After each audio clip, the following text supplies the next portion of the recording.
Hello everyone. तो चलिए शुरू करते हैं। और अपना लेक्चर शुरू करने से पहले सबसे पहले क्या करते हैं, रिकैप करते हैं।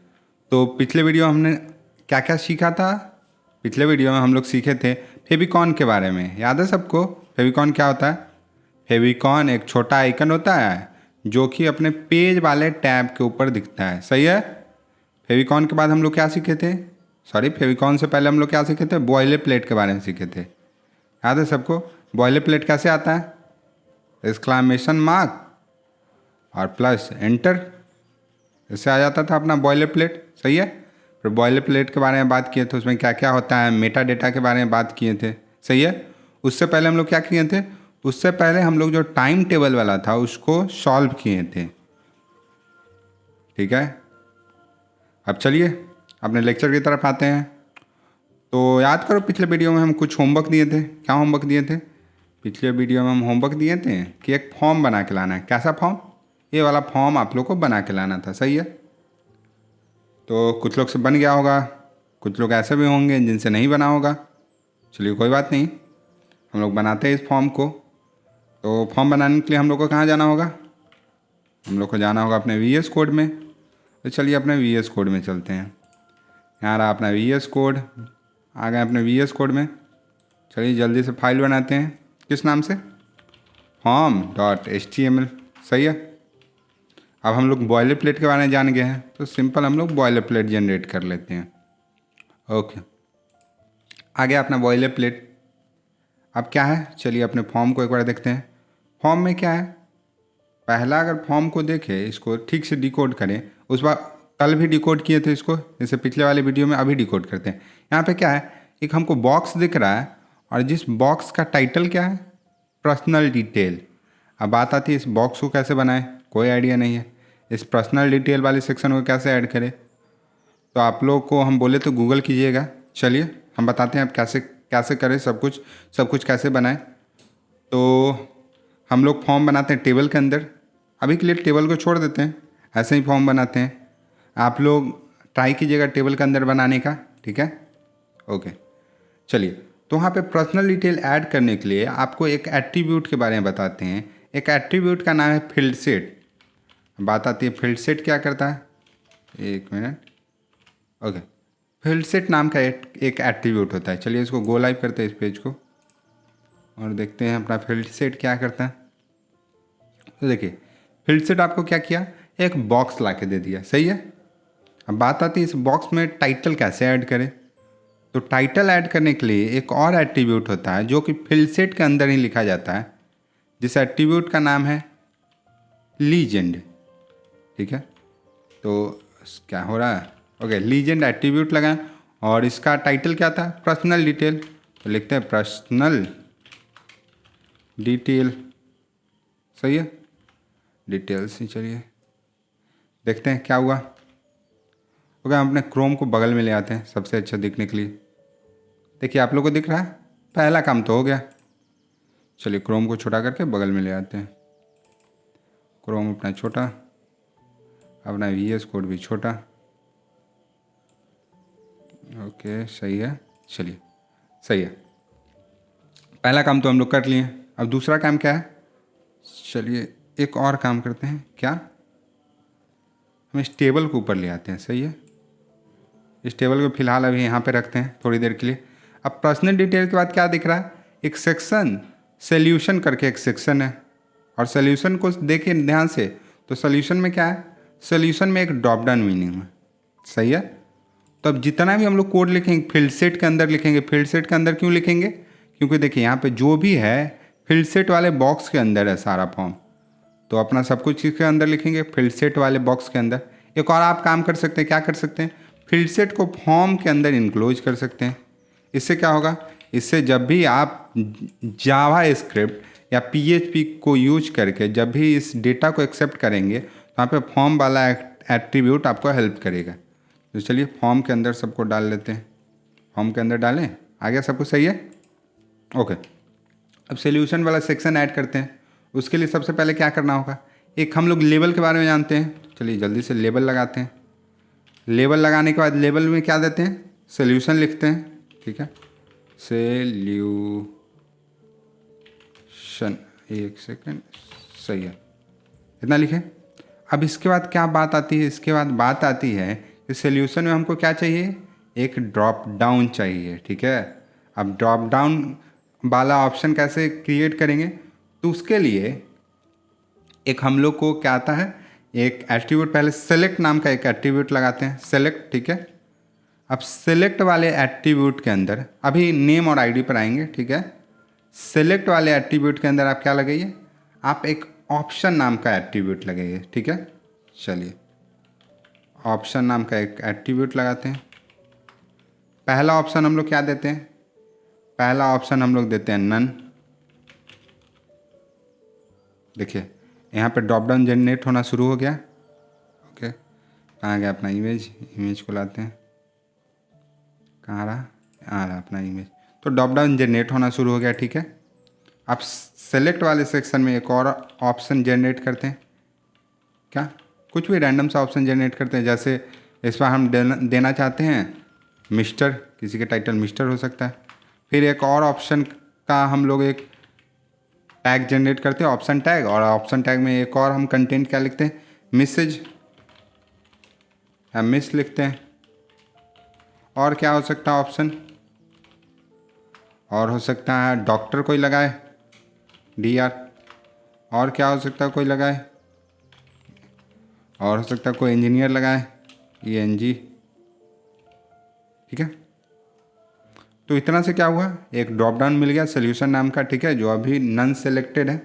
और यहाँ पे देखिए तो नन के आगे पीछे डैश है, सही है। चलिए नन के आगे पीछे एक छोटा छोटा डैश लगाते हैं, अब पूरा मैचिंग मैचिंग हो गया, सही है। तो पहला काम हो गया, ठीक है। सोल्यूशन में हम क्या दे सकते हैं, सिलेक्ट का ID दे सकते हैं। जैसे सिलेक्ट का ID हम दे देते हैं क्या ID, टाइटल दे देते हैं, टाइटल। और फॉर में हम लोग क्या करते हैं, फिर से टाइटल दे देते हैं। इतना बात तो आप लोगों को पता होगा, पिछले वीडियो में बताए थे ID से क्या होता है, टाइटल से क्या होता है, सही है। अब जैसे ही देखिए सोल्यूशन पर क्लिक करेंगे, देखिए इस बॉक्स हाईलाइट हो गया, किसके कारण हुआ, यहाँ पे फॉर में हम टाइटल दिए और सिलेक्ट में क्या ID दिए थे, टाइटल। इसका कारण जैसे ही हम देखिए सोल्यूशन पर क्लिक किए, सिलेक्ट हो गया। अब देखिए इसमें ड्रॉप डाउन में बहुत सारा आ रहा है, मिस्टर आ रहा है, मैसेज आ रहा है, आप कुछ भी सिलेक्ट कर सकते हैं, डॉक्टर, इंजीनियर, और आप एक्स्ट्रा भी ऐड कर सकते हैं ऑप्शंस। क्या इतना बात क्लियर है, एक बार फिर से आपको बता देते हैं।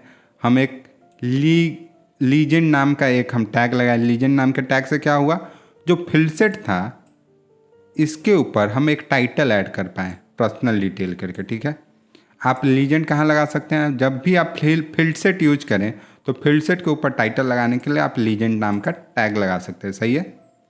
अब हम लेबल लगाएं, लेबल से पता है हम लोग क्या करते हैं, लेबल से हम लोग नाम देते हैं, ठीक है। अब लेबल किसके ऊपर लगाएं, अपना जो यहाँ पे एक ऑप्शन सेलेक्ट वाला था टैग, उसके ऊपर हम लेबल लगाएं, ठीक है। लेबल क्या लगाएं, सॉरी लेबल लगा दिए, सोल्यूशन नाम का अपना लेबल लगा दिए, किसके ऊपर, सेलेक्ट वाले टैग के ऊपर, ठीक है, सही है। ओके, अब सेलेक्ट टैग में हम लोग को क्या ऑप्शन मिलता है, सेलेक्ट टैग में हम बहुत सारे ऑप्शन ऐड कर सकते हैं। कैसा ऑप्शन, ड्रॉप डाउन मेन्यू का ऑप्शन ऐड कर सकते हैं। ड्रॉप डाउन कैसे ऐड करेंगे, पहले आप एक सिलेक्ट टैग लगा लीजिए और सिलेक्ट टैग के अंदर बहुत सारे ऑप्शन लिख दीजिए यूजिंग ऑप्शन टैग। इतना बात क्लियर है, क्लियर। चलिए आगे बढ़ते हैं, लेबल के बाहर आते हैं और अपना फ़ोटो जल्दी से ऊपर ले आते हैं। यहाँ पर रहा अपना फ़ोटो, सही है। अब इसमें देखिए तो इसमें आप बोलिएगा सोल्यूशन ऊपर लिखा हुआ है और ड्रॉप डाउन नीचे लिखा हुआ है, लेकिन हम लोग का तो साथ साथ आ रहा है। तो सिंपल कुछ नहीं करते हैं, यहाँ पे एक BR लगा देते हैं, देखिए नीचे आ गया, सही है। अब चलिए अब हम लोग लेबल के बाहर आते हैं, एक हम लोग नया लेबल लगाते हैं, किसके लिए, सॉरी हम लोग नया लेबल लगाते हैं किसके लिए, नेम के लिए। यहाँ पे लिखते हैं अपना नेम, कंटेंट में लिखते हैं नेम, यहाँ पे लिखे नेम। अब फिर क्या करते हैं, एक इनपुट टैग लगाते हैं, इनपुट टैग में क्या, टेक्स्ट, ठीक है। अब देखिए अब यहाँ पे क्या सीन चल रहा है, यहाँ पे देखिए अपना नेम साथ साथ आ गया। और टेबल यूज करने हम लोग को क्या बेनिफिट मिलता है, नेम नीचे आता है, ठीक है। तो पहला चीज़ आप लोग टेबल यूज कीजिएगा। हम एक दूसरा अल्टरनेटिव का यूज करते हैं, किसका पता है, जो भी अपना ये वाला सेक्शन है ना, इसको एक पैराग्राफ के अंदर डाल देते हैं। आप बोलिएगा कैसे करेंगे, तो सिंपल अभी थोड़ी देर के लिए इसको कट करते हैं, एक पैराग्राफ टैग बनाते हैं और पैराग्राफ के अंदर सब कुछ डाल देते हैं। देखिए सब एक साथ आ गया। अब पैराग्राफ टैग अभी क्यों यूज किए हैं, क्योंकि इसके बारे में कुछ हमको डिस्कस करना है। अभी क्या सीन चल रहा है आप लोग को आगे बताएंगे। देखिए क्या कि सिंपल हम एक पैराग्राफ टैग लिए और पैराग्राफ टैग के अंदर हम नेक्स्ट कर दिए किसको, लेबल को और अपने इनपुट को। ठीक है, अब चलिए नीचे आते हैं। हाँ यहाँ पे क्या है, फर्स्ट नेम है, हम यहाँ पे क्या लिखे, नेम लिखे। तो इसको चेंज करते हैं, इसको करते हैं फर्स्ट स्पेस नेम और कोलन। सही है, अब सेम टू सेम दिख रहा है। चलिए अब नीचे लास्ट नेम के लिए हम बनाते हैं। तो पहले क्या, कौन सा टैग लगाएंगे, पैराग्राफ टैग लगाएंगे। इसके बाद हम लोग कौन सा टैग लगाएंगे, लेबल लगाएंगे। लेबल में हम लोग जाके क्या देंगे, लास्ट नेम। अभी हम लेबल में आईडी और आईडी नहीं दे रहे हैं, ठीक है, आप लोग को आता है देना, आप लोग दे सकते हैं। फिर इनपुट टैग लगाएं, इनपुट में क्या, टेक्स्ट लगाएं। सही है, चलिए आप लोग के लिए हम नाम भी दे देते हैं। यहाँ पे क्या करते हैं, एक आईडी देते हैं, किसके नाम से, फर्स्ट नेम से। आप लोग कुछ भी दे सकते हैं, अमन, रैंडम, जो आपको मन करे वो दे दीजिए। ठीक है, और चलिए यहाँ पे फर्स्ट नेम डाल देते हैं। सही है, यहाँ पे हम क्या करते हैं, एक फिर से आईडी देते हैं, किस नाम से, लास्ट नेम, और इस वाले फॉर्म में हम क्या डाल देते हैं, लास्ट नेम। सही है, ओके, चलिए इतना क्लियर हो गया। देखिए इससे क्या हुआ, फर्स्ट नेम पर जैसे हम क्लिक किए, जो फर्स्ट नेम के रिगार्डिंग बॉक्स है हाईलाइट हो गया।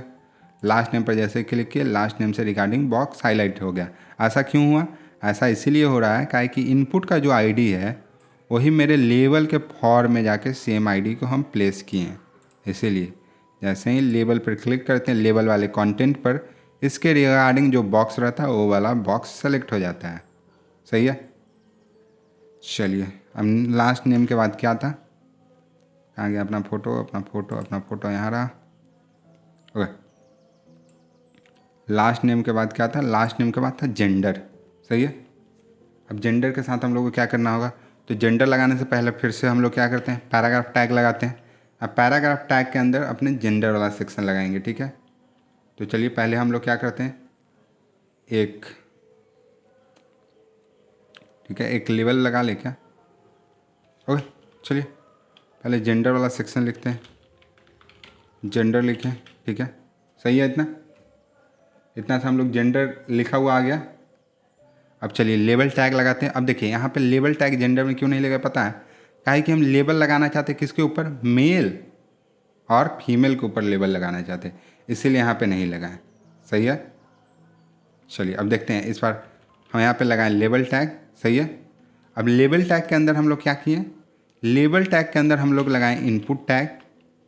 सही है, लेबल टैग के अंदर हम लोग लगाएं, ओके इधर आ रहा है, हॉरिजॉन्टल लूप आ रहा है, इसको हटाते हैं। कहाँ गया अपना, हम लोग इसके ऊपर काम कर रहे थे। ठीक है, लेबल टैग लगाएं, लेबल टैग के अंदर हम लोग क्या लगाएं, इनपुट टैग।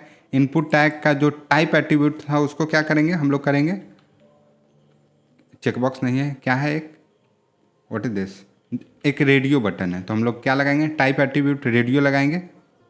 अब किसके लिए हम लोग रेडियो लगा रहे हैं, तो मेल वाले बॉक्स के लिए। सही है, देखिए सेम टू सेम जनरेट हो गया क्या, सही है, ठीक है। अब दूसरा फिर से हम लेबल लगाते हैं, सेम काम इसमें करते हैं। लेबल के बाद क्या लगाएंगे, इनपुट लगाएंगे, इनपुट में क्या कर देंगे, रेडियो बना देंगे। और इनपुट किसके लिए, फीमेल वाले बॉक्स के लिए, फीमेल। ओके, यहाँ पे एक टेक्स्ट बॉक्स काहे आ रहा है, कोई बताएगा क्या, है कि हम लोग रेडियन कर दिए, हम लोग को क्या करना था, रेडियो करना था। देखिए एक रेडियो बटन आ गया। सही है, क्या इतना सही है, ओके। हाँ,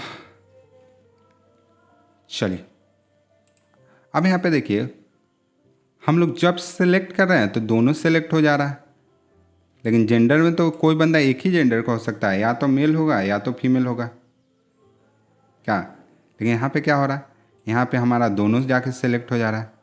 अब इस चीज़ को कैसे फिक्स करें, तो देखिए इस चीज़ को फिक्स करने के लिए हम क्या करेंगे, अपने इनपुट वाले सेक्शन में जाएंगे। ठीक है, इनपुट वाले सेक्शन में जाएंगे, टाइप रेडियो है, यहाँ पे एक और एट्रीब्यूट लगाएंगे नेम करके। ठीक है, और नेम एट्रीब्यूट में क्या कर देंगे, हम लोग जेंडर सेट करेंगे, एक मिनट ओके, जेंडर का स्पेलिंग सही लिख ले, जेंडर। और इसमें भी आके हम नेम एट्रीब्यूट लगाएंगे और इसको क्या सेट करेंगे, इसको सेट करेंगे जेंडर। अब इससे देखिए इससे क्या होगा, अब एक ही कोई सिलेक्ट होगा, या तो फीमेल या तो मेल। ऐसा क्यों हो रहा, क्योंकि हम दो दो जो इनपुट था अपना, उसका नेम वाला एट्रीब्यूट हम जेंडर सेट कर दिए। इससे क्या होगा, जैसे दोनों का कॉमन नेम सेट किए तो इससे क्या बता रहा है, आप एक को ही कोई एक को सेलेक्ट कर सकते हैं, या तो मेल या तो फीमेल। इतना सही है। फिर से बताते हैं। सबसे पहले हम क्या किए, एक जेंडर नाम का हम टेक्स्ट लिखें अपने पैराग्राफ के अंदर, सही है, जिसके कारण ये जेंडर यहाँ पे आ गया। इसके बाद हम क्या किए, एक लेबल नाम का टैग लगाएं, सही है, लेबल नाम का टैग लगाएं। अब लेबल टैग के अंदर हम क्या किए, एक हम इनपुट टैग लगा दिए, सही है। इनपुट टैग का जो टाइप था उसको हम किए रेडियो बटन, और नेम एट्रीब्यूट को क्या सेट किए, जेंडर पर सेट किया। आप इसको 1 पर भी सेट कर सकते हैं। देखिए जेंडर जरूरी नहीं है, 1 पर सेट किए तो नेक्स्ट वाला भी जो नीचे वाला भी है वो भी 1 पर सेट होना चाहिए, फिर भी देखिए सेम काम करेगा। या मेल को सिलेक्ट कीजिए या फीमेल को, एक ही कोई सिलेक्ट होगा। लेकिन अगर इसका नेम का जो एट्रीब्यूट है दोनों को अलग अलग कर देते हैं, सपोज इसको 2 करते हैं, तो देखिए अब दोनों सिलेक्ट होने लगेगा, देखा। तो उसको क्या रखना होगा, सेम रखना होगा, ठीक है। तो हम अभी 1-1 कर देते हैं, आप लोगों को समझ में आएगा। अब लेबल के अंदर हम फिर कंटेंट क्या लिख दिए, मेल लिख दिए, जिससे क्या होगा, इसके ऊपर लेबल लग जाएगा मेल का, ठीक है, सही है। आप बोलिएगा देखिए हम मेल पर क्लिक कर रहे हैं, ये वाला चेकबॉक्स तो सिलेक्ट नहीं हो रहा। तो सिंपल, इसके लिए फिर से आपको क्या करना होगा, एक आईडी यहाँ पे लगाना होगा। आईडी किसी भी नेम से, सपोज हम 3 से आईडी लगा देते हैं, तो यहाँ पे फॉर्मेट 3 लिख दीजिएगा। तो देखिए जैसे ही मेल पर क्लिक किए सेलेक्ट हो गया, फीमेल पर नहीं हो रहा है, लेकिन देखिए जैसे ही मेल पर क्लिक किए सेलेक्ट हो गया। ये तो बात की बात है, आप लोग कर लीजिएगा। आप लोग को हम इतना तो सिखा दिए हैं, इतना आप लोग कर पाइएगा, ठीक है। अभी फॉर वाले एट्रीब्यूट को हटा देते हैं, जो मेन अपना काम है उस पर फोकस करते हैं, सही है। ओके, नेम को 1-1 क्यों सेट किए पता चल गया, कैसे किए, कैसे रेडियो बटन लगाए, रेडियो कैसे लगाएं, हम टाइप एट्रीब्यूट में जाकर रेडियो सेट किए, इससे क्या हुआ, रेडियो बटन लग गया। क्लियर। अब चलिए आगे बढ़ते हैं, अपने फ़ोटो को ऊपर लाते हैं, टेबल वाले फ़ोटो को। कहाँ रहा अपना टेबल वाला फ़ोटो, यहाँ पे रहा। अब टेबल वाले फ़ोटो में क्या है, अब आता है ईमेल सेक्शन। तो ईमेल ऐड करने के लिए फिर से एक पैराग्राफ ऐड करेंगे। अब पैराग्राफ में क्या करेंगे, एक लेबल लगाएंगे, लेबल लगाएंगे, लेबल में क्या देंगे, ईमेल देंगे, सही है। लेबल के बाहर आएंगे, एक इनपुट लगाएंगे, इसको टेक्स्ट सेट करेंगे, इसको टेक्स्ट नहीं, इसको इस बार ईमेल सेट करेंगे, सही है। अब देखिए एक मिनट आपको दिखाएं, देखिए आ गया, ईमेल वाला बॉक्स आ गया, सही है। लेकिन यहाँ पे अपना ईमेल देखिए तो यहाँ पे डॉट है, तो चलिए जल्दी से एक डॉट लगा देते हैं, सही है। अब बोलिएगा टाइप में ईमेल लिखने से और टेक्स्ट लिखने से दोनों सेम आ रहा, नहीं भाई, दोनों सेम नहीं आ रहा, दोनों अलग अलग आ रहा। अब दोनों में अंतर क्या है, देखिए यहाँ पे अगर आप कुछ गलती लिखते हैं तो देखिए, अरे कुछ भी लिखते हैं, XYZ @ कुछ भी लिखते हैं एक रैंडम सा, देखिए अभी तो काम नहीं कर रहा है, I don't know, okay I don't know why.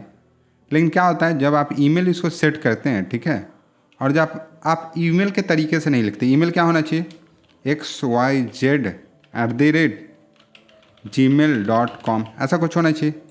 Okay, अभी थोड़ी देर के लिए इसको ऐसे ही रहने देते हैं, सबमिट करके देखते हैं। जब भी आप मे बी आप सबमिट पर क्लिक कीजिएगा तो यहाँ पे एक एरर शो होगा। क्या एरर शो होगा, ये जो आप लिख रहे हैं ईमेल की तरह नहीं है, अभी तो ईमेल की तरह है तो एक्सेप्ट हो जाएगा, लेकिन हम लिख देते हैं ऐसा कुछ लिख देते हैं रैंडम सा डिजिट, तो देखें यहाँ पे एक एरर शो करेगा कि जो भी आप लिखें ईमेल वाले सेक्शन में, ईमेल तो नहीं है, कुछ और है। इसीलिए इसके टाइप को क्या सेट किए, ईमेल सेट किए, सही है।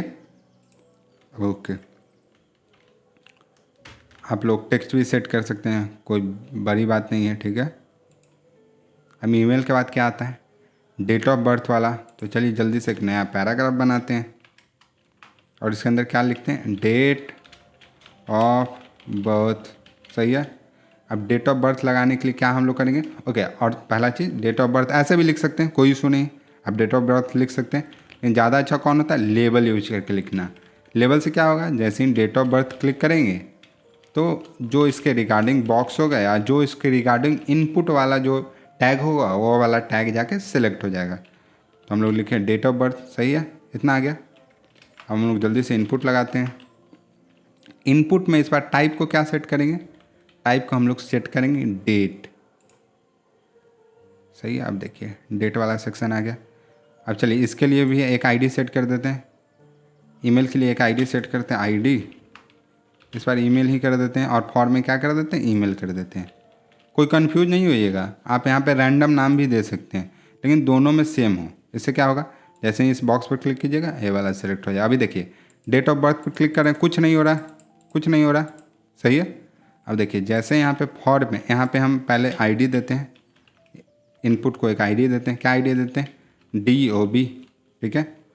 और फॉर्म में भी हम जाके सेम आईडी का नाम लिख देते हैं DOB। अब देखिए जैसे ही हम डेट ऑफ बर्थ पर क्लिक किए, देखिए देखिए क्या हुआ, डेट इनपुट के लिए सेलेक्ट हो गया, सही है। कहाँ गया अपना फ़ोटो, यहाँ पर अपना फ़ोटो, सही है। अब डेट ऑफ बर्थ हो गया, सब कुछ हो गया। अब बात आती है क्या, एड्रेस, सही है। तो चलिए जल्दी से एड्रेस ऐड करते हैं। हम लिए पैराग्राफ, पैराग्राफ के बाद हम लिए एक लेबल, लेबल में क्या लिखें, लेबल में हम लोग लिखते हैं एड्रेस, ओके। एड्रेस नाम का एक टैग है इसीलिए यहाँ पे एक टैग जनरेट हो गया। चलिए कोई नहीं, ADDRESS एड्रेस, तो इसको ऊपर लेते हैं। ओके देखिए एड्रेस आ गया, सही है। एड्रेस के बाद हम लोग कोलन लगाते हैं, ओके। अब हम क्या चाहते हैं, एड्रेस के नीचे एक बॉक्स आए जिसके अंदर हम 2 या 3, 2 से ज़्यादा लाइंस ऑफ कोड लिख सकें, ठीक है, सही है। अब क्या करते हैं, एक लेवल का ब्रेक लगाते हैं, क्या कि देखिए जो बॉक्स आ रहा है एड्रेस के बगल में नहीं नीचे आ रहा है, इसीलिए हम ब्रेक लगाएं। अब देखिए यहाँ पे आप लोग को ऐसा बहुत सारा लाइंस ऑफ कोड चाहिए, उसके लिए एक इनपुट टाइप आता है जिसको बोलते हैं टेक्स्ट एरिया, ठीक है। तो इसका नाम ही क्या है, टेक्स्ट एरिया नाम का एक टैग आता है, ठीक है। अब जैसे ही टेक्स्ट एरिया नाम का हम टैग को जनरेट किए, देखिए इसका इमेट लेके आएगा, टेक्स्ट एरिया लिखे एंटर किए, देखिए इमेट हमको क्या दिया, इसका पहले पूछा नाम क्या है भाई, नाम बताओ पहले तुम। फिर इसके बाद हमसे क्या पूछ रहा है, फिर इसके बाद हमसे पूछ रहा है इसका आईडी बताओ, नंबर ऑफ कॉलम्स बताओ, नंबर ऑफ रोज बताओ, ठीक है। तो अभी नेम और आईडी को इग्नोर करते हैं, ठीक है। अपने नंबर्स ऑफ कॉलम्स और रोज वाले पर आते हैं। अब देखिए यहाँ पे ध्यान से देखो तो कितना है, शायद ध्यान से देखो तो मोस्ट प्रोबेबली अराउंड 3-4 रो होगा और बहुत सारा कॉलम होगा। तो चलिए लगा के देखते हैं, 5 रो से शुरू करते हैं। क्या सेम दिख रहा है, नहीं थोड़ा सा नीचे वाला जो हाइट है थोड़ा सा ज़्यादा लग रहा है, तो 2 लगा के देखते हैं, 2 कम लग रहा है, 3 लगा के देखते हैं, 3 सही है। और हाइट जो इधर का लेंथ तो सही लग रहा है, थोड़ा सा चेंज करके देखते हैं, कॉलम्स को 25 करके देखते हैं, ओके 25 छोटा हो जा रहा है क्या कि डेट ऑफ बर्थ के ऊपर आ रहा था, तो 30 ही सही लग रहा है, सही है। तो क्या आप लोग इस फॉर्म को, अब देखिए चलिए अपना फॉर्म देख लेते हैं, फाइनल आउटपुट। क्या आप लोग इस फॉर्म को बनाना सीख गए हैं, क्या इस फॉर्म को बनाने में अब कोई दिक्कत आएगी आप लोग को। देखिए फर्स्ट नेम पर क्लिक करें, फर्स्ट नेम वाला बॉक्स सेलेक्ट हो जा रहा है, लास्ट नेम, मेल के ऊपर मेल वाला, फीमेल के ऊपर फीमेल वाला बॉक्स, ईमेल के ऊपर क्लिक करते हैं तो ईमेल वाला बॉक्स, सही है। एड्रेस के ऊपर काम नहीं कर रहा है, क्यों, क्योंकि एड्रेस के लिए आईडी और फॉर वाले में आईडी का नाम नहीं लिखी, इसीलिए। तो क्या अब आप लोग को इस फॉर्म बनाने में कोई दिक्कत नहीं आएगी, आप लोग ये फॉर्म अच्छे से बना लेंगे एकदम इजी तरीक़ा से। आप लोग क्या ट्राई कीजिएगा, आप लोग ट्राई कीजिएगा इस फॉर्म को यूजिंग टेबल आप लोग बनाएं, सही है। क्या इतना क्लियर, कोई दिक्कत नहीं होना चाहिए। अब हम यहाँ पे बोले थे ना इसको पैराग्राफ के अंदर डालते हैं, अब पैराग्राफ के अंदर क्यों डालें अभी समझेंगे। चलिए अब आप चलते हैं कहाँ पे, अपने स्लाइड्स की तरफ, और यह कोड आपको डिस्क्रिप्शन सेक्शन में मिल जाएगा। आप जाइएगा डिस्क्रिप्शन सेक्शन में, आपको कोड मिल जाएगा, कोई दिक्कत नहीं होगा। तो चलिए अब बात आती है किसके बारे में, सूप एंड सब। अब भाई बोलिएगा सूप क्या है और सब क्या है। तो सूप का फुल फॉर्म होता है सुपर स्क्रिप्ट। क्या होता है, सुपर स्क्रिप्ट। और सब का फुल फॉर्म क्या होता है, सब स्क्रिप्ट। अब बोलिएगा होता क्या है भाई सुपर स्क्रिप्ट और सब स्क्रिप्ट। तो देखिए, जब हम लोग को ऐसा कुछ इक्वेशन लिखना हो, a to the power 2, b to the power 2, c to the power 2, ऐसा जब हम लोग को इक्वेशन लिखना हो, किसी चीज़ के पावर में लिखना हो, तो एक टैग का यूज करते हैं जिसका नाम है सुपर, SUP। अभी देखेंगे कैसे यूज करेंगे। और जब भी हम लोग को कोई चीज़ बेस में लिखना होता है, इसको क्या बोलते हैं, बेस में लिखना सब स्क्रिप्ट, और ऊपर लिखने वाले को क्या बोलते हैं, सुपर स्क्रिप्ट। जब भी सुपर स्क्रिप्ट हम लोग को लिखना हो, सूप टैग का यूज करते हैं। और जब भी बेस में लिखना हो, सब स्क्रिप्ट में लिखना हो, तो हम सब नाम का टैग का यूज करते हैं। अब चलिए जल्दी से डॉक्यूमेंटेशन पढ़ते हैं और फिर ऐसा इक्वेशन बनाने का कोशिश करते हैं, ठीक है। चलिए, think of a situation when we have to write such a mathematical equation. सोचिए ऐसा सिचुएशन जब हम लोग को वेब पेज के अंदर कैसा ऐसा मैथमेटिकल इक्वेशन लिखना पड़े और ऐसा लिखना पड़े।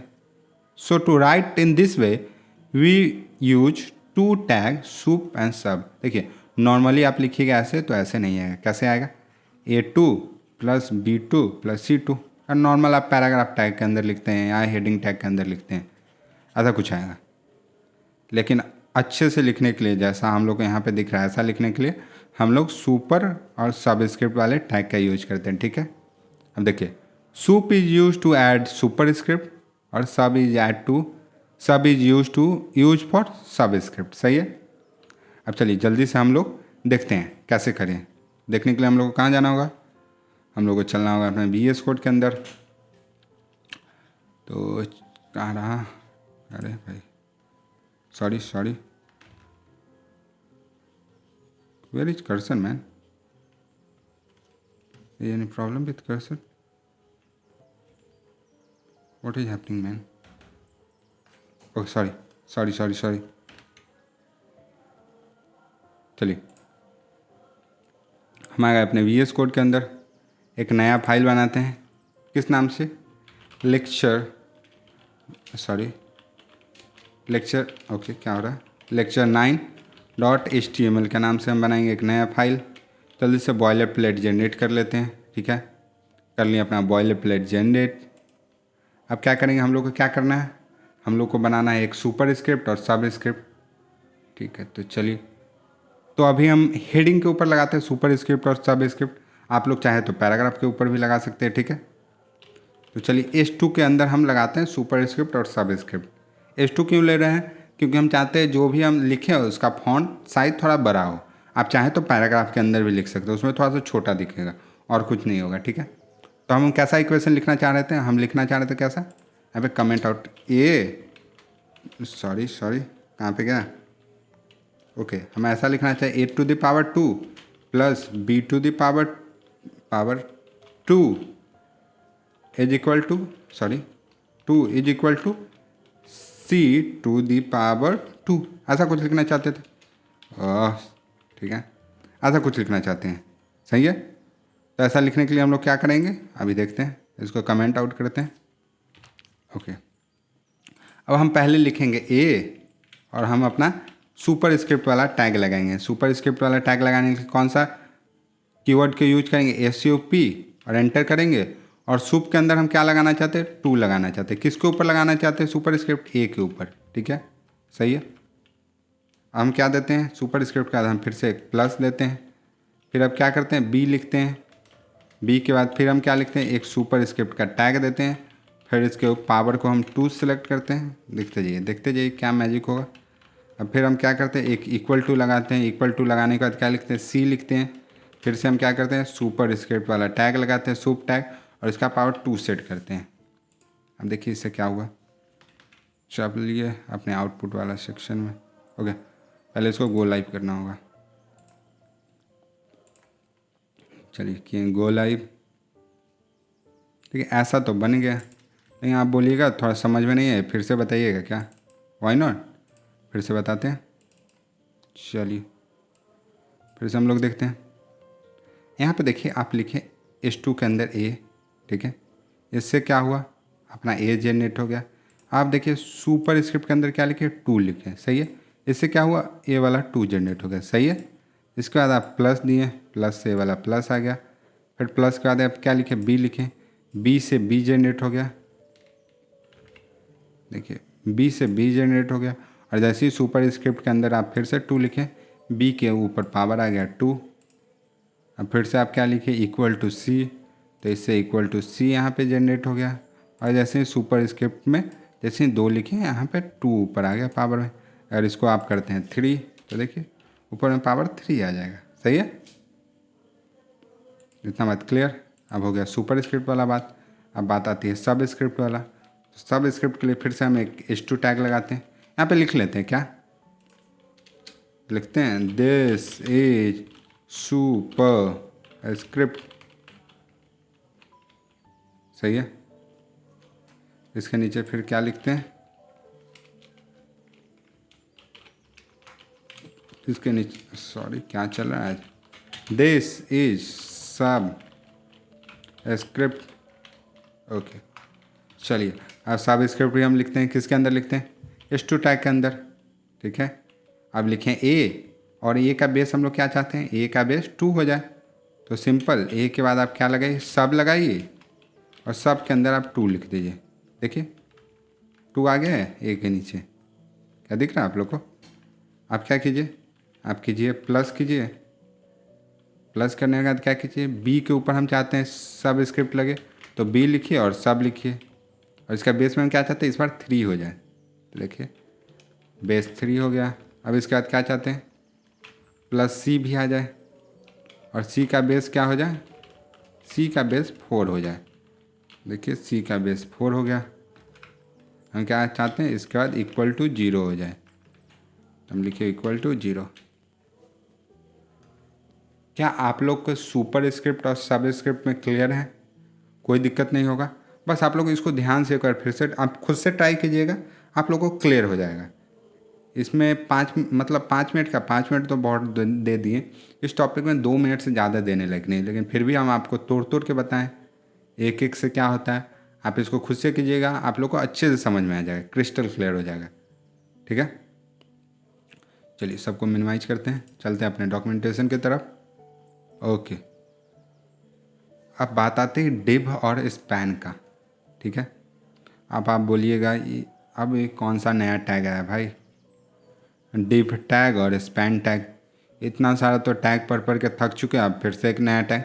तो चलिए डिव टैग और स्पैन टैग के बारे में बता दें, बहुत ही इंपॉर्टेंट है, लेकिन इस टैग का कुछ काम नहीं है, लेकिन फिर भी बहुत काम है। अब चलिए पढ़ते हैं डिव के बारे में। तो क्या है, div or division tag in HTML is used as a container for HTML element। अब बोलिएगा ये क्या होता है भाई, अभी बताते हैं। देखिए div टैग क्या करेगा, एक कंटेनर की तरह काम करेगा, जिसके अंदर आप कोई भी चीज़ को होल्ड कर सकते हैं। जैसे div के अंदर आप पैराग्राफ डाल सकते हैं, आप हेडिंग डाल सकते हैं, ऐसा कर सकते हैं। इससे क्या होगा, इससे जब हमको कलर, सबका कलर एक साथ चेंज करना होगा, जैसे पैराग्राफ का भी कलर हम चाहते हैं सेम हो जाए, H1 का भी कलर सेम हो जाए, H2 का भी कलर सेम हो जाए, तो हम डायरेक्ट हम डिव के ऊपर हम चेंजेस क्रिएट करेंगे। और ऐसे क्या होगा, इस तीनों या चारों टैग इसके अंदर जो भी रहेगा इसके अंदर नेस्टेड, सब के ऊपर चेंज आ जाएगा। तो ऐसे टैग को क्या बोलते हैं, कंटेनर। इसको क्या बोलते हैं, कंटेनर। क्यों, क्योंकि सबको कंटेन कर रहा है, P को कंटेन कर रहा है, हेडिंग को कंटेन कर रहा है, ठीक है। तो डिव टैग का ही यूज होता है as a container for HTML element. क्या करता है, HTML एलिमेंट्स को कंटेन करता है, सही है। अभी देखेंगे, जब एक बार कोड करेंगे सब कुछ अच्छे से क्लियर हो जाएगा, क्रिस्टल क्लियर हो जाएगा कोड करेंगे तब, ठीक है। चलिए अब देखते हैं, div help in styling by CSS and manipulation by JavaScript. Div कहाँ हेल्प करता है, CSS से स्टाइल करने में, और मैनिपुलेशन बाय जावास्क्रिप्ट। अभी दिखाते हैं कैसे, ठीक है। अब anything can be kept inside div tag, कुछ भी डिव टैग के अंदर रख सकते हैं। Div act as a block container. बात आती है भैया ब्लॉक कंटेनर क्या होता है। कंटेनर तो समझ में आ गया, बहुत सारे एलिमेंट को कंटेन करेगा, लेकिन इसके साथ तो एक और वर्ड है ब्लॉक कंटेनर। क्या? तो चलिए अपने VS कोड में चलते हैं, इस चीज़ को समझने का कोशिश करते हैं। ओके, चलिए हम लोग आ गए अपने VS कोड में। कहाँ अपना VS कोड? यहाँ रहा अपना VS कोड। ओके, हम लोग आ गए अपने VS कोड के ऊपर, सही है। ओके, चलिए यहाँ पे एक हेडिंग दे के लिखते हैं, here we will learn about div tag. सही है। चलिए अपने क्रोम को लाते हैं ऊपर, इससे हम लोग को आउटपुट दिखेगा पैरेलली। ओके, थोड़ा सा छोटा इसको करते हैं, इसको Alt Z करते हैं, इससे नीचे आएगा। ओके, इसको थोड़ा सा छोटा करते हैं, इतना जूम कर देते हैं, ठीक है, लिख दिए। अब देखते हैं डिव से क्या होता है। तो हम क्या बोले थे, डिव क्या एक्ट करता है? एज ए कंटेनर एक्ट करता है। तो चलिए डिव के अंदर हम बहुत सारे चीज़ को होल्ड करके देखते हैं। कंटेनर मतलब क्या है? जिसके अंदर बहुत सारे चीज़ होल्ड कर सकते हैं। जैसे ग्लास, ग्लास के अंदर आप पानी होल्ड कर सकते हैं, वैसे ही डिव के अंदर आप बहुत सारे एलिमेंट को होल्ड कर सकते हैं। जैसे कौन कौन एलिमेंट?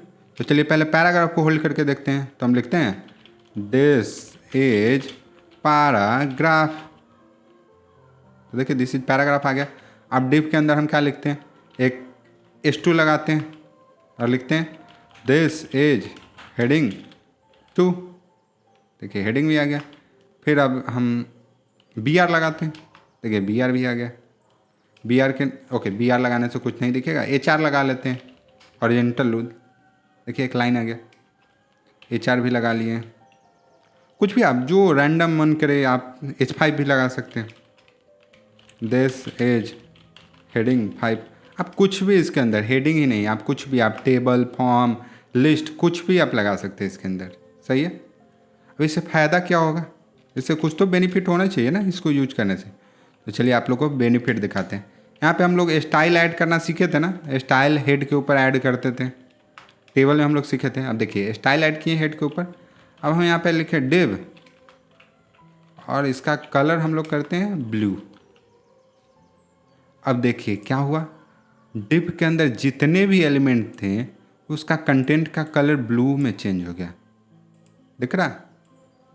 Blue blue blue. इतना दिखा कि नहीं आप लोग को? इतना दिखा? अब मतलब आपका इसका फ़ायदा समझ में आ रहा है। जब भी हम लोग को स्टाइल करना होगा, किसी मतलब एक ही स्टाइल किसी 4-5 एलिमेंट के ऊपर लगाना होगा, तो हम क्या करेंगे, हम डायरेक्ट डिव टैग के अंदर सब कुछ को डाल देंगे। ठीक है। अब जब डिव पढ़ रहे थे तो हम कंटेनर के साथ एक और कीवर्ड आया था, क्या? Block container. अब भैया ब्लॉक क्या होता है? तो देखिए ब्लॉक क्या होता है। अभी इस कंटेंट को हटाते हैं यहाँ से थोड़ी देर के लिए। ओके, कमेंट आउट कर दिए, सब कुछ हट गया। अब लिखते हैं यहाँ पे दिस इज डिव। सही है। देखिए यहाँ पे लिख के आ रहा है दिस इज डिव। अब हम दिस इज डिव का अभी कलर हटाते हैं, ब्लैक कलर नहीं रखते हैं, इसका बैकग्राउंड चेंज करते हैं। तो बैकग्राउंड चेंज करने के लिए क्या लगाएंगे? एट्रीब्यूट बैकग्राउंड कलर, और इसको करते हैं एक्वा। और देखिए बैकग्राउंड कलर लगाएं तो यहाँ पे कुछ अजीब सा नहीं हो रहा। अपना कंटेंट तो इतना ही दूर में, इतना ही स्पेस ले रहा है, लेकिन बैकग्राउंड कहाँ तक ऐड हो गया? Through out the web page add हो गया। दिख रहा है? मतलब जो अपना डिव है कहाँ तक स्पेस ले रहा? चलिए इस चीज़ को ध्यान से देखते हैं। मतलब क्या हुआ, डिव जो है अपना वेब पेज के स्टार्टिंग से एंड तक का स्पेस लेता है। तो ऐसा एलिमेंट जो स्टार्टिंग से लेकर एंड तक का स्पेस ले उसको बोलते हैं ब्लॉक एलिमेंट। तो डिव कैसा है? एक ब्लॉक कंटेनर की तरह काम कर रहा है। सही है। जो भी element start of web page से लेके एंड ऑफ वेब पेज तक स्पेस ले उसको क्या बोलते हैं? Block element. ठीक है। तो डिव पता चल गया क्यों बोलते हैं ब्लॉक कंटेनर, क्योंकि यहाँ से यहाँ तक की स्पेस ले रही है। सही है। चलिए बढ़िया। अब हम लोग चलते हैं अपने डॉक्यूमेंटेशन की तरफ। डिव के बारे में पूरा क्लियर हो गया। ओके, पीछे आते हैं। अब बात आती है किसके बारे में? अब बात आती है स्पैन के बारे में। अब भैया स्पैन कुछ नया है क्या? तो देखो चलो देखते हैं। Span tag in HTML is use as inline container block क्यों, डिव क्यों यूज होता था? As a block container. लेकिन स्पैन क्यों यूज होता है? As a inline container. अब आप बोलिएगा इनलाइन क्या होता है, तो चलिए अभी देख लेंगे इनलाइन क्या होता है। देखिए, use as a inline container for HTML element else everything is same. Else everything is same मतलब स्पैन भी एक तरह का कंटेनर है, लेकिन इस कंटेनर का क्या खास बात है? यह एक इनलाइन कंटेनर है। अब इनलाइन कंटेनर मतलब क्या? इनलाइन कंटेनर मतलब ऐसा कंटेनर जो कि स्पेस ले जितना उसका कंटेंट है। जैसे यहाँ पे देखिए, यहाँ पे भी बैकग्राउंड कलर चेंज किए स्पैन के अंदर, लेकिन देखिए सिर्फ इतना में चेंज हुआ। अब देखिए, चलिए देखते हैं VS कोड में। तो हम आए अपने VS कोड में। कहाँ है अपना VS कोड? VS कोड रहा है यहाँ पे। बगल में हम ले आते हैं अपने क्रोम ब्राउज़र को, जिससे हम लोग को दिखे आउटपुट। चलिए अब लगाते हैं क्या, एक लगाते हैं स्पैन टैग, और इसके अंदर क्या लिखते हैं? This is span. ठीक है, स्पैन टैग लगा लिए।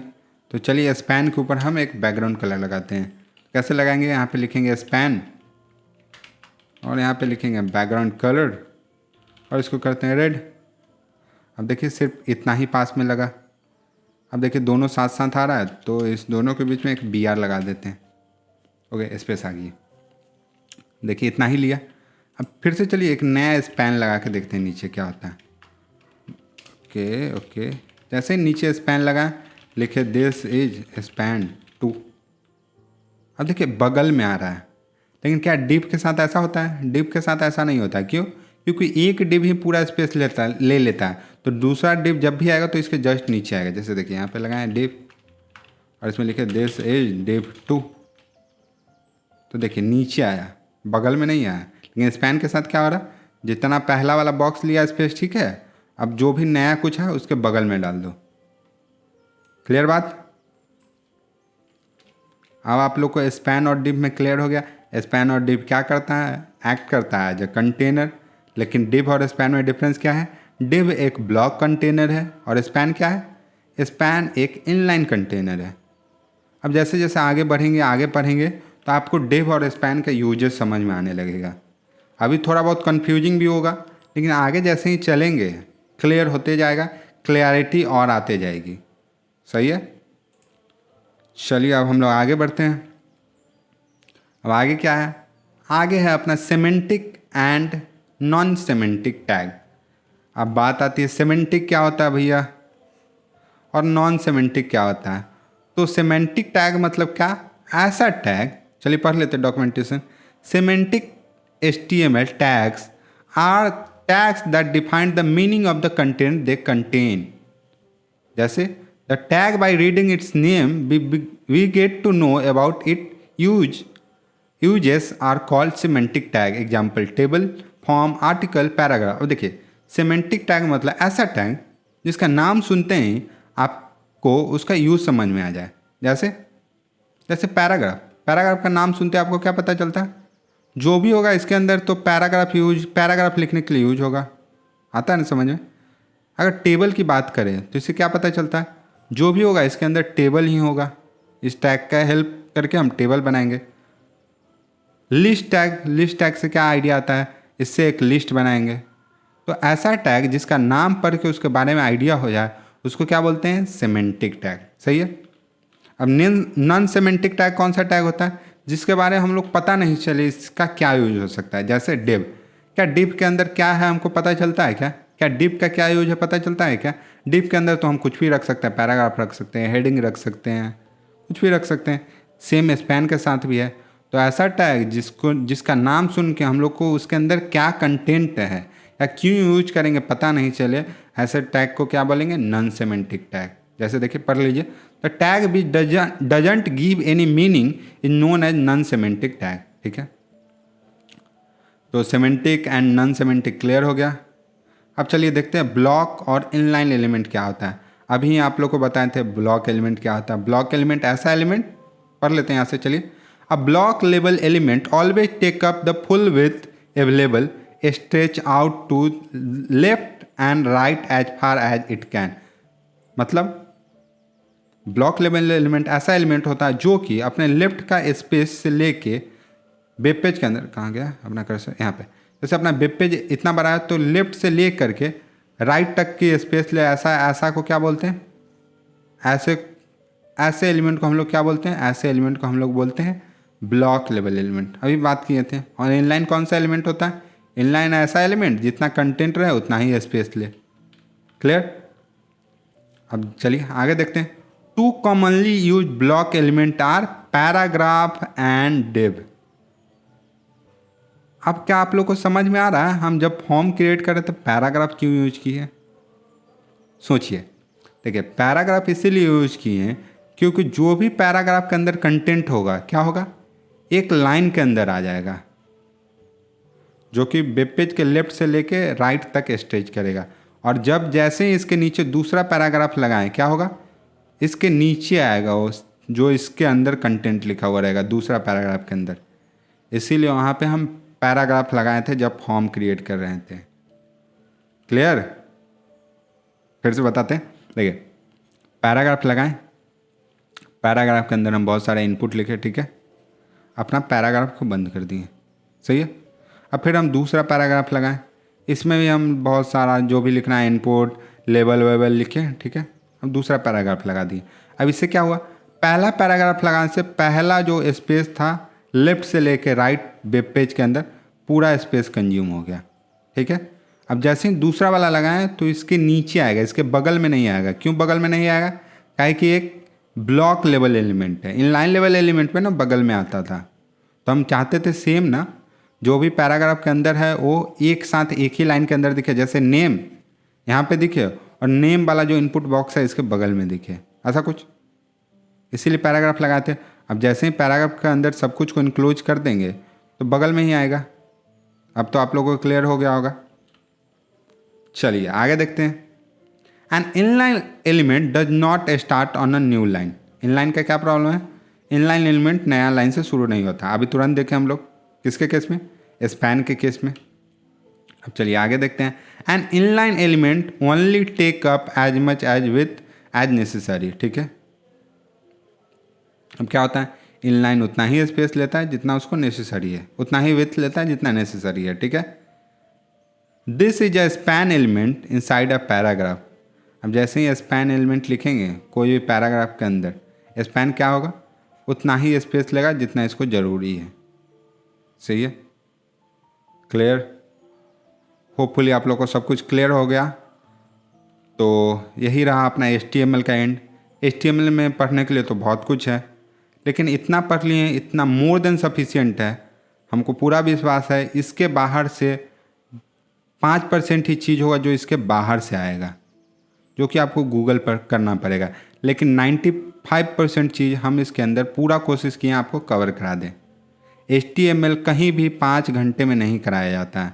हम लोग HTML को कितने घंटे में किए हैं, 5 घंटे में किए हैं। एक एक चीज़ को अच्छे से क्लियर करवाएं कि आप लोग को समझ में आए, आगे चल के आप लोग को दिक्कत ना हो जब हम लोग CSS और JS पढ़े। क्लियर। तो चलिए आज जल्दी से रिकैप कर लेते हैं। आज के लेक्चर में बहुत मज़ा आया, तो चलिए रिकैप करते हैं। तो रिकैप में सबसे पहले हम लोग क्या किए, हम लोग फॉर्म जो होमवर्क था इस फॉर्म को बनाए, सही है। दूसरा काम क्या किए, दूसरा काम हम लोग डिव और स्पैन के बारे में पढ़े, सही है। डिव और स्पैन के बारे में पढ़ने के बाद हम लोग क्या किए, हम लोग सेमेंटिक और नॉन सेमेंटिक टैग के बारे में जाने, सही है। इसके बाद हम लोग क्या जाने, इसके बाद हम लोग सीखे ब्लॉक लेवल एलिमेंट क्या होता है और इनलाइन एलिमेंट क्या होता है, ठीक है। अब देखिए ये सारा नहीं भी बताते फिर भी आप लोग का काम चलता है, लेकिन बताएं क्यों, क्योंकि इंटरव्यू में ऐसा पूछा जा सकता है। जैसे आप लोग से पूछ ले सेमेंटिक टैग क्या होता है, आप लोग तो कन्फ्यूज हो जाएगा, अरे भाई सेमेंटिक तो पढ़े ही नहीं, लेकिन कुछ होता है क्या सेमेंटिक। लेकिन भारी भरकम नाम लगता है सेमेंटिक, नॉन सेमेंटिक, वहाँ पे आप कंफ्यूज कर जाएंगे। इसीलिए आप इंटरव्यू में बैठे आप लोग अच्छे से क्लियर कर पाएँ, इसीलिए हम हमेशा डॉक्यूमेंटेशन को प्रेफर करते हैं, आप लोग को डॉक्यूमेंटेशन पढ़ाते चलते हैं। तो आप लोग को बहुत मज़ा आया होगा HTML सीखने में। तो हम अपने HTML को करते हैं बाय। अब चलिए, थैंक यू।